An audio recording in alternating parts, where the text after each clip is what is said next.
All right, everybody, welcome back here to this Megadeth album review series. We've knocked out the first two, and of course, we're going to do our final one of the 80s here, final little pit stop here. Of course, 1988. So far, so good, so what? And also the final one where it's dot, dot, dot, commas, and a bunch of punctuation in an album title, which, just like Martin Popoff has said, if you follow him, and big metalhead music fan, he's big following even here on YouTube and stuff. He doesn't like the punctuation in albums. Neither do I. For cataloging purposes and video titling purposes, right? It's just weird. But that being said, we got a big lineup change here on this one. Of course, Chris Poland would be out after the first two records, and we would get Jeff Young. If I'm not mistaken, this is the only time he's on a Megadeth album. I know they've had a slew of other guitar players and stuff like that, but I'm pretty sure this is the only one with Jeff Young on. But he makes his name known on here. That's for damn sure. The production for this thing, it's muddier than the prior one, but in a good way. In fact, even in a better way than I would say the first album. Even though that one also has that raw production and everything, this one, it plays to it even more so, I think. And it's also, it just really plays to the overall feel and tone of this album very well. But this is a quick album here too, for sure.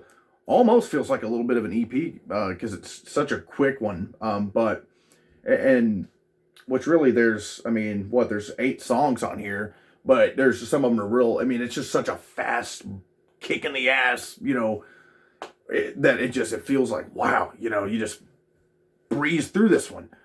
But side one, track one, we open up with the instrumental Into the Lungs of Hell. And, talking about that kick in the ass. This is the best way to start this thing off, I think. Really just sets the tone. You get that muddy production. It's a crazy, build up to what's to come here with some solid soloing, shredding, all that stuff. Hearing all the guys back at it again, it gives you a taste of the production that's going to be going on here.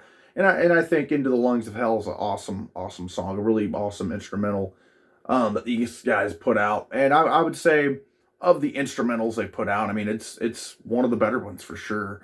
I know they don't have quite as many instrumentals as, especially like later on. They kind of take out doing that, kind of like a lot of bands did. Iron Maiden kind of quit doing them after.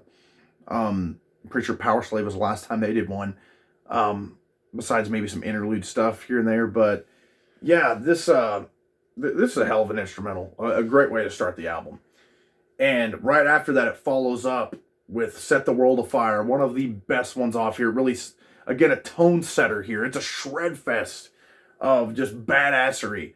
And I love the little intro that's playing the old song, Set the World Afire. And, this really gives me a feel of like post-apocalyptic, Fallout, like the Fallout games kind of, feel on this album. And it's mainly because of this song, Set the World Afire. It's talking about all this, nuclear, like the aftermath of a nuclear bomb and all this stuff going on in there. If you look at the lyrics, so, and this really sets that tone. Also the album cover just looks like a post-nuclear war going on, type thing, even though there is Earth in the background, making you be like, oh, I guess he's in space. But, yeah, Set the World Afire is an incredible song. One of the best ones off here, no doubt in my mind.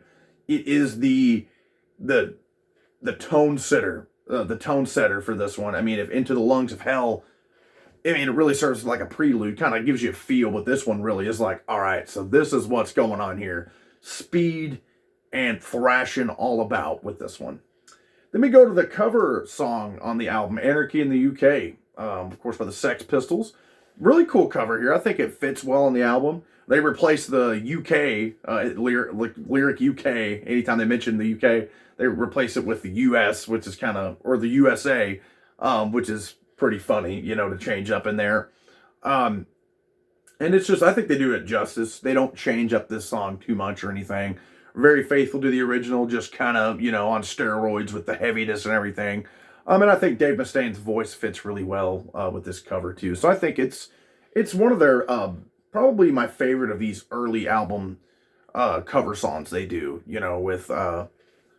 With the first one being These Boots, the second one being Ain't Superstitious, then this one. Out of those three, these first three albums cover songs. Of course, there'll be some more later on the road.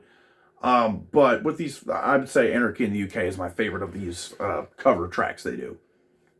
Let me close out side one with Mary Jane. And this one has a really nice groove to it. Really, really cool riff that's going on. I love the use of the harmonics kind of as little fillers during the chorus, and kind of just, you'll hear them sprinkled in on there from Jeff Young, which is a really, really nice element to this one. And again, the groove on this one, it's still fast as all get out, don't get me wrong, but it just it has more of a steadier pace. And this is also one of the best ones off here, I think. Mary Jane is, for sure. Then we kick it on over to side two with 502. Might be the fastest one off here. I mean, it's even talking about, speeding cars and all this and that. There's the sound effects of the explosions and the sirens and all that, which is really cool.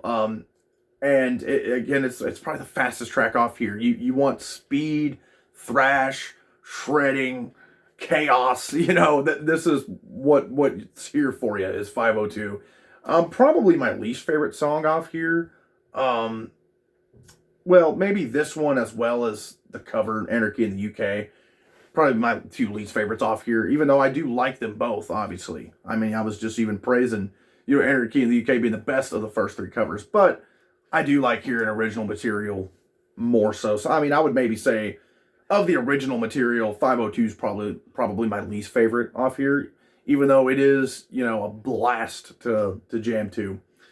Then here's the one we all know is the greatest one off here, right? In My Darkest Hour. Wow, what a dark song, man. I mean, the feel of this one is just, and you can feel the passion, the anger, the aggression, from the acoustic opening all the way to, where this thing builds and builds. You get the really hooky chorus melody that goes on. And this thing just keeps building and building. And, you can really feel and hear the passion of Dave Mustaine singing this one and belting it out. I mean, in his darkest hour, right? I mean, you feel it. You feel it for sure. This is one of the best Megadeth songs, period, if you ask me. Love, love, love In My Darkest Hour. Has always been a top shelf Megadeth track for me.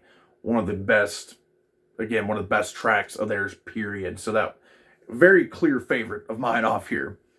And another great one here, the second last track, Liar. This is one I forgot about being as good as it is. I mean, the riff is just gnarly on this one. And, this one might take the cake for the speediest, because the way he's like belting out, Dave Mustaine's belting out these lyrics of this one at the end, just, just like saying this stuff so fast without a breath. It's like, wow.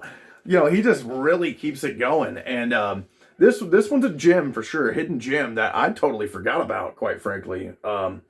And so listen to this. This was like a rediscovery of that one. So Liar is kind of the underrated gem that you don't really hear talked about too much, including by myself, until now. I'm talking about it because I've rediscovered it, and I'm definitely digging this one. One I'm going to come back to more often now that I've remembered just how damn good it is. Then we close out things with Hook and Mouth, and this one's a classic off here for sure. Probably my second, it's tough to say, maybe my third or second favorite off here. It's tough. Clear favorites In My Darkest Hour, but Hook and Mouth and Set the World Afire are like, they're the runner-ups there. Hard to say which one I like better, but Hook and Mouth is awesome. I like the lyrics and everything on this one. Very, rebellious against government and all that, and just kind of, how the government uses us and everything. This is kind of goes into that, and the chaos of all that. I like how he's spelling out freedom and then, going with it and explaining what each of the letters really represents. Kind of a clever lyrical theme there. But on top of that too, the riff is just gnarly in this one. Come on.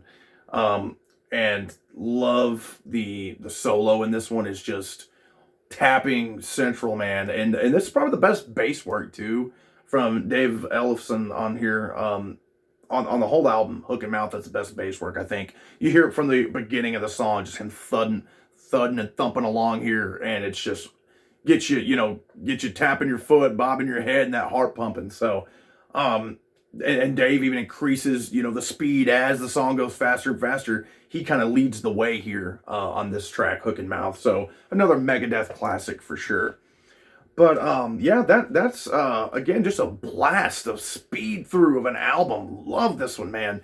This is always, I think this album really is an underrated album that gets, people go back to In My Darkest Hour and stuff like that. But I think, including myself, people underlook some of the deep cuts like Liar and Mary Jane.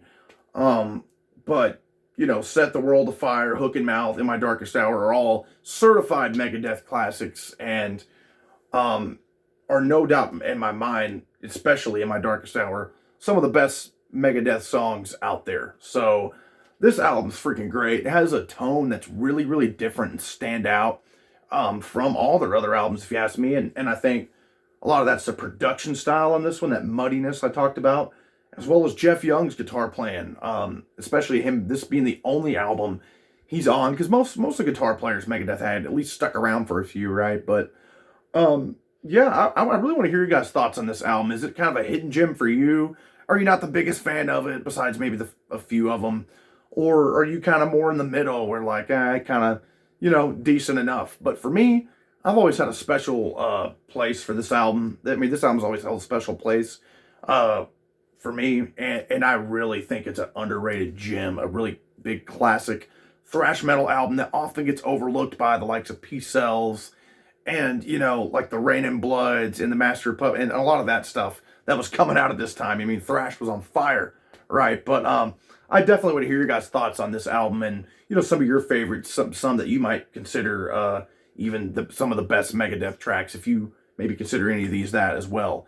So, of course, like I said, this is the last one of the 80s. We will be hopping on over to Rust in Peace. We're entering the 90s next time. So, and another lineup change with Marty freaking Friedman joining back on this, or not joining back, but joining the club with Megadeth here and his, masterpiece guitar playing. Of course, he came from Cacophony with Jason Becker and all that. So very excited to hop back into that whole era of Megadeth. So stay tuned for that, guys. I'm very pumped to get that stuff going and diving back into that. And again, let me know what you think about So Far, So Good, So What. Like, subscribe, and comment. And thanks so much for watching.